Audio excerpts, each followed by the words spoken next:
જય Hind. Only for exam ચેનલમાં તમારા દરેક મિત્રોનું હાર્દિક સ્વાગત છે. તો આજે આપણે વિડીયોમાં જોઈએ કે ગુજરાતની કોઈ પણ સ્પર્ધાત્મક પરીક્ષા હોય તો એની અંદર પૂછાય એવા ગુજરાતના જનરલ નોલેજના તમારી સમક્ષ મિત્રો આપણે કેટલાક પ્રશ્નો મૂકવાનો પ્રયત્ન કરીએ છીએ, જે વેરી મોસ્ટ આઈએમપી પ્રશ્નો છે. અને આપણે દરેક વિડીયોની અંદર 30 પ્રશ્નો મૂકવાનો પ્રયત્ન કરીએ છીએ. અને આ જે વિડીયો છે એની અંદર આ ભાગ નંબર 21 છે. તો વિડીયો પૂરેપૂરો જોજો. તો શરૂઆત કરીએ આજના વિડીયોમાં. પ્રશ્ન નંબર 1 છે.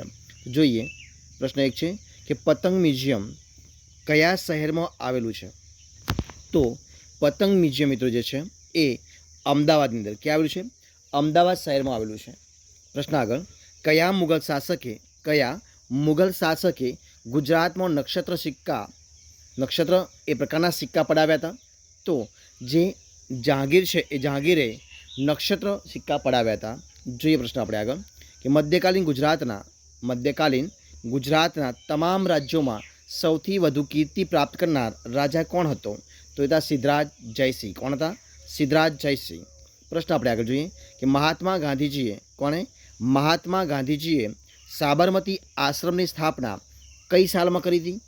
તો મહાત્મા ગાંધીજીએ સાબરમતી આશ્રમની સ્થાપના ઈસવીસન 1917ની અંદર અમદાવાદમાં કરી હતી. પ્રશ્ન આગળ, પાટણ ખાતે આવેલ રાણકી વાવ કોણે બંધાવી હતી? તો મિત્રો પાટણ ખાતે જે રાણકી વાવ છે, રાણી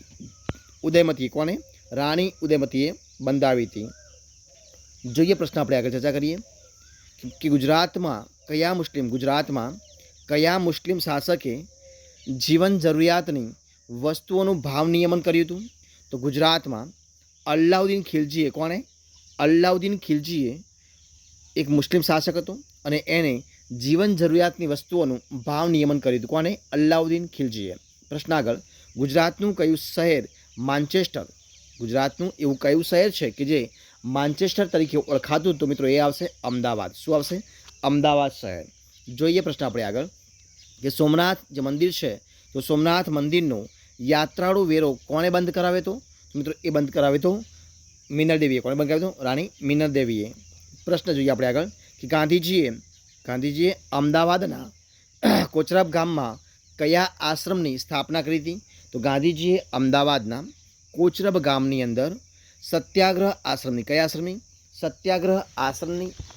સ્થાપના કરી હતી. જોઈએ પ્રશ્ન આપણે આગળ કે ગુજરાતમાં પ્રથમ ફાઇન આર્ટ્સ કોલેજ ક્યાં સ્થપાઈ હતી, એટલે કે એની શરૂઆત કઈ જગ્યાએ થઈ હતી? તો ગુજરાતમાં પ્રથમ ફાઇન આર્ટ્સ કોલેજ વડોદરામાં. કઈ જગ્યાએ? વડોદરામાં શરૂઆત થઈ હતી, એટલે કે સ્થપાઈ હતી. પ્રશ્ન આપણે આગળ જોઈએ કે સ્વતંત્રતા પછી કઈ જગ્યાએ? સ્વતંત્રતા પછી સૌરાષ્ટ્ર રાજ્યના પ્રથમ મુખ્યમંત્રી કોણ હતા? તો એ હતા ઉચ્છંગરાય ઢેબર. કોણ હતા? ઉચ્છંગરાય ઢેબર. પ્રશ્ન આપણે આગળ ચર્ચા કરીએ કે લંડનમાં ઇન્ડિયન સોશિયોલોજિસ્ટ અખબાર કોણે શરૂ કર્યું હતું? તો એ શરૂ કર્યું હતું શ્યામજી કૃષ્ણ વર્માએ. કોણે? શ્યામજી કૃષ્ણ વર્માએ શરૂ કર્યું હતું. પ્રશ્ન જોઈએ આપણે આગળ કે નર્મદા નદી કયા રાજ્યોમાંથી પસાર થાય છે? તો નર્મદા નદી મધ્યપ્રદેશ, મહારાષ્ટ્ર અને ગુજરાતમાંથી પસાર થાય છે. ભારતનું સૌથી મોટું પ્રાણી સંગ્રહાલય કયું છે? તો ભારતનું સૌથી જો મોટું પ્રાણી સંગ્રહાલય હોય તો એ છે કમલા નહેરુ જિયોલોજિકલ પાર્ક, કાંકરિયા, અમદાવાદ. કયું છે? Kamala Nehru geological park, Kankaria, Ahmedabad. પ્રશ્ન આપણે આગળ જોઈએ કે ગુજરાતી ભાષાના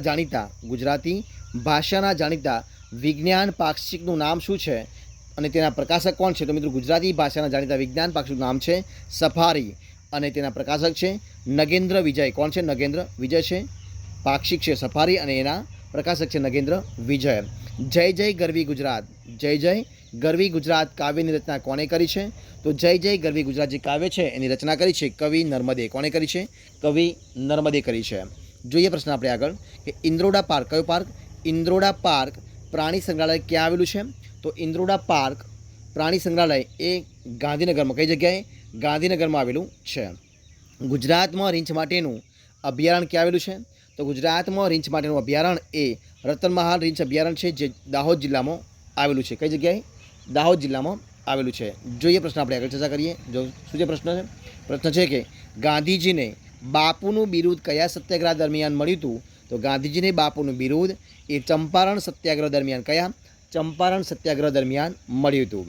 ગુજરાતનું સૌથી મોટું પુસ્તકાલય કયું છે? તો ગુજરાતનું સૌથી મોટું જો પુસ્તકાલય હોય તો એ છે સેન્ટ્રલ લાઇબ્રેરી વડોદરા. કઈ છે? સેન્ટ્રલ લાઇબ્રેરી, અને જે વડોદરામાં આવેલું છે. પ્રશ્ન આપણે આગળ જોઈએ કે ઇન્સ્ટિટ્યૂટ ઓફ શું છે? Institute of rural management. કયું? ઇન્સ્ટિટ્યૂટ ઓફ રૂરલ મેનેજમેન્ટ એટલે કે IRMAની સ્થાપના કોણે કરી હતી? તો એ કરી હતી ડૉક્ટર વર્ગીસ કુરિયને કરી હતી. કોણે કરી હતી? ડૉક્ટર વર્ગીસ કુરિયને કરી હતી. પ્રશ્ન જોઈએ આપણે આગળ કે ગુજરાતનું કયું શહેર છે જે ભારતના ટોકિયો તરીકે પ્રખ્યાત છે? એવું કયું શહેર છે ગુજરાતનું કે જે ભારતના ટોકિયો તરીકે પ્રસિદ્ધ છે? તો એ છે સુરત. કયું છે મિત્રો? સુરત છે. જોઈએ પ્રશ્ન આપણે આગળ કે ગુજરાતમાં સૌપ્રથમ ખાંડનું કારખાનું કયા સ્થળે નાખવામાં આવ્યું હતું? તો આવશે બારડોલીમાં. કઈ જગ્યાએ? બારડોલીમાં.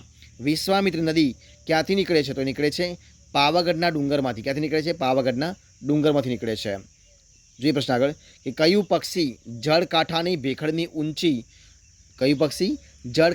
ભેખડની ઊંડી બખોલમાં માળો બનાવે છે? તો મિત્રો જવાબ આવશે કલકલિયો. કોણ બનાવે છે? કલકલિયો. પ્રશ્ન જોઈએ આપણે આગળ ચર્ચા કરીએ કે બાજરીના પાકમાં કયો રોગ લાગુ પડે છે? તો ગુંદરીઓ. પ્રશ્ન જોઈએ આગળ કે લઘુ ઉદ્યોગોના સૌથી વધુ એકમો ક્યાં આવેલા છે? તો મિત્રો એ આવેલા છે અમદાવાદની અંદર. ક્યાં આવે છે? અમદાવાદમાં આવેલા છે. પ્રશ્ન આપણે જોઈએ કે ગુજરાતના બંદરોનો વહીવટ કઈ સંસ્થા કરે છે? તો એ કરે છે ગુજરાત મેરીટાઈમ બોર્ડ. કોણ કરે છે? ગુજરાત મેરીટાઈમ બોર્ડ કરે છે. ખંભાળાનો મહેલ કયા શહેરમાં આવેલો છે? તો ખંભાળાનો મહેલ જે છે એ પોરબંદરમાં. કઈ જગ્યાએ આવ્યો છે? પોરબંદરમાં આવેલો છે. પ્રશ્ન જોઈએ આપણે આગળ, અને આ વિડીયો છેલ્લો પ્રશ્ન કે બુલંદ ટાવર. કયું ટાવર? બુલંદ ટાવર ક્યાં આવેલું છે? તો બુલંદ ટાવર જે મિત્રો છે ભુજમાં, કચ્છ જિલ્લાના ભુજમાં આવેલું છે. તો મિત્રો અહીંયા જે આપણે 30 પ્રશ્નોનો વિડીયો આપણે બનાવ્યો છે એ વિડીયો અહીંયા આપણે સંપૂર્ણપણે પૂરો કરીએ છીએ. જો તમને મારો વિડીયો ગમ્યો હોય, પસંદ આવ્યો હોય, યુઝફુલ લાગ્યો હોય તો એને લાઇક કરો, કોમેન્ટ કરો, તમારા મિત્રોને વિડીયો શેર કરો, અને છેલ્લે ચેનલમાં નવા હોય, ચેનલ સબસ્ક્રાઈબ ન કરી હોય તો ઓનલી ફોર એક્ઝામ ચેનલને સબસ્ક્રાઈબ કરવા માટે વિનંતી છે. મારા વિડીયોને પહેલાંથી છેલ્લા સુધી જોવા માટે તમારા દરેક મિત્રો હું દિલથી ખૂબ ખૂબ આભાર માનું છું. ફરી મળીશું એક નવા વિડીયો સાથે, નવા ટોપિક સાથે. ત્યાં સુધી બની રહો. જય હિન્દ, જય ભારત, જય ગરવી ગુજરાત. Best of luck.